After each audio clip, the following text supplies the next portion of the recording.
বামপন্থী আন্দোলনের এক বিশেষ মুখ অমল চক্রবর্তী যখনই যে ভূমিকাতে থাকছেন ছাত্র যুব থেকে শুরু করে বিভিন্ন অংশের সাধারণ মানুষদের তাতিয়ে দেওয়ার ক্ষেত্রে এবং দাঁতের দাঁত চেপে চোখে চোখ রেখে বিরোধীদের আক্রমণ করার ক্ষেত্রে অমল চক্রবর্তীর জু মেলা ভার।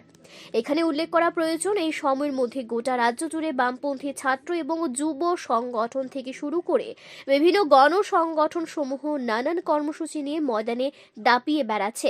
একই রকম ভাবে কর্মসংস্থানের দাবিতে আইনের শাসন পুনঃপ্রতিষ্ঠা করতে এবং নেশার বিরুদ্ধে তীব্র গণ আন্দোলন গড়ে তোলার আহ্বানে বামপন্থী যুব সংগঠন সমূহ এর সদর বিভাগীয় কমিটির উদ্যোগে আজ রাজধানী আগরতলা ত্রিপুরা স্টুডেন্ট হেলথ হোমে এক গণ কনভেনশন অনুষ্ঠিত হয়। এই কনভেনশনে উদ্বেলিত যুব শক্তির সামনে আলোচনা করতে গিয়ে বামপন্থী যুব আন্দোলনের প্রাক্তন রাজ্য নেতা তথা বর্তমানে সিপিআইএম সদর মহকুমা সম্পাদক অমল চক্রবর্তী নিজেদের অধিকার সুরক্ষা এবং জনজীবনকে রক্ষা করার জন্য যুব শক্তিকে এগিয়ে আসার আহ্বান রাখেন। অমল চক্রবর্তী অভিযোগ করেন, বর্তমান সময়ে পরিকল্পনা করে বিজেপি দল ত্রিপুরা রাজ্যকে নেশার সাগরে ডুবিয়ে দিচ্ছে। শ্রী চক্রবর্তী দাবি করেন, একদিকে নেশার মাধ্যমে যুব শক্তির ভবিষ্যৎ নষ্ট করে দেওয়া হচ্ছে, আরেকদিকে একাংশ বিজেপির দলের নেতা কর্মীরা নেশার বাণিজ্যকে পাথেয় করে অর্থনৈতিকভাবে স্বাবলম্বী হচ্ছে। শ্রী চক্রবর্তী ত্রিপুরা রাজ্যের শিক্ষা এবং স্বাস্থ্যের প্রসারে বামফ্রন্ট সরকারের অবদানকে উল্লেখ করার পাশাপাশি দাবি করেন, এই সময়ের মধ্যে গোটা রাজ্য তথা দেশে বিজেপির নেতৃত্বে একটা অসহনীয় সরকার চলছে, যার ফলে গোটা রাজ্যের গোটা দেশের যুব শক্তি দিশাহীন হয়ে পড়ছে। সার্বিকভাবে আজকের এই যুব কনভেনশন থেকে অমল চক্রবর্তী সহ অন্যান্য বক্তারা যুব শক্তির পুনর্জাগরণের পক্ষে আহ্বান রাখলেন। তবে আজ আগরতলা স্টুডেন্ট হেলথ হোমে অমল চক্রবর্তীকে সামনে রেখে লাল ঝান্ডা বিশেষ করে ছাত্র যুবদের নিয়ে যে শক্তি প্রদর্শনের মহড়া দিল তা কিন্তু সত্যি সত্যি রাজনৈতিক দৃষ্টিকোণ থেকে অনেকটাই তাৎপর্যপূর্ণ, এমনটাই বলা বলে করছে একটা বিশেষ মহল। Bureau report, Tripura news Bangla.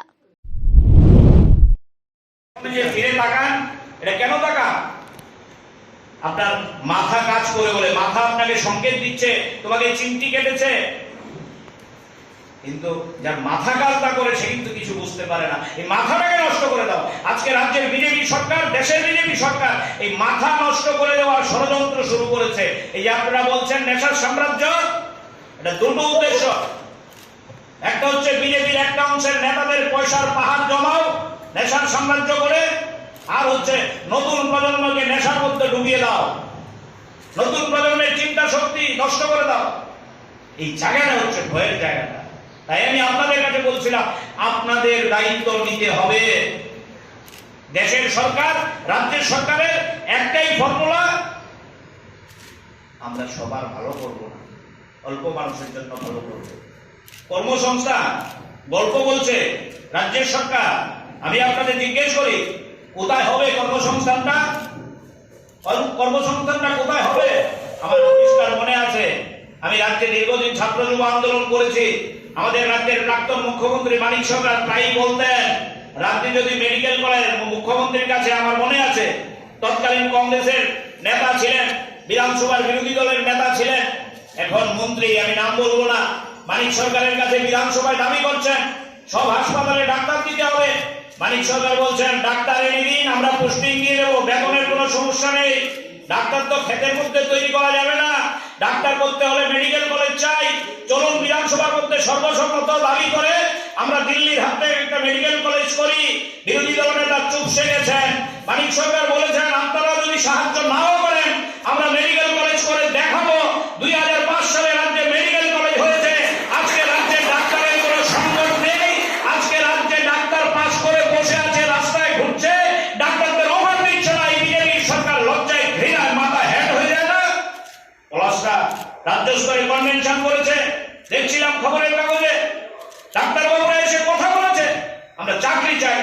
ওই নার্স পাস করেছে, পয়সা খরচ করে মায়ের গয়না বন্ধক দিয়ে নার্সিং পাস করে এনেছে, চাকরি দিচ্ছে না। না, কোনো পুষ্টের অভাব নেই, শূন্যপদ পড়ে আছে, হাসপাতালে নার্স নেই, ডাক্তার নেই। পত্রিকার মধ্যে দেখছিলাম সাংবাদিক বন্ধুরা এসেছেন, অনেকেই তারা লেখা শুরু করেছে, খবর দেখানো শুরু করেছে। শিলাছড়ি হাসপাতালে 3 দিন ধরে ডাক্তার নেই। যুবকরা জেগে উঠবেন না? যুবকরা রাস্তায় নামবেন না? এরপরেও ঘরে থাকবেন? যুব মোর্চার বন্ধুদের উদ্দেশ্যে বলবো, শুধুমাত্র বাইক রেডি করে নমো ধ্বনি দিলেই হবে, নরেন্দ্র মোদী ধ্বনি দিলেই হবে। হ্যাঁ, আপনার পথ রাখার জন্য নরেন্দ্র মোদী ধ্বনি দিতে হবে, কখনো বিপ্লব বাবুর নাম বলে ধ্বনি দিতে হবে।